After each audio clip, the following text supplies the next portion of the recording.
রাসূল বলেন যে ইচ্ছা করে নামাজ পরিহার করে, ইচ্ছা করে নামাজ পরিহার করে।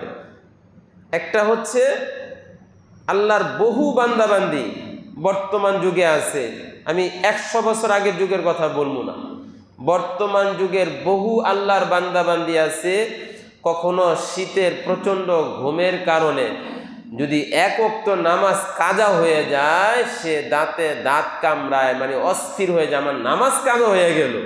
কি বলেন, এমন বান্দাবান্দি আছে কি নাই? আছে, না থাকলে দুনিয়া থাকে কেমনি?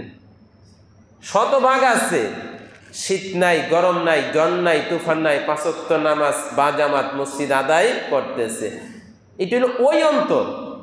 এই জন্য ফুকায়ে কেরাম দোয়া করতেন, আল্লাহুম্মা ইন্নী আস্তাজিরুকা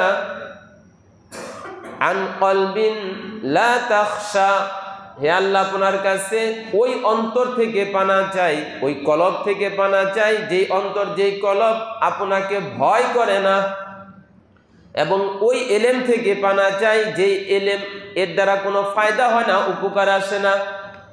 তো আল্লাহর বহু বান্দাবান্দি এমন আছে যারা নামাজ পড়ে, কখনো নামাজ কাজা হইলে অস্থির হয়ে যায়,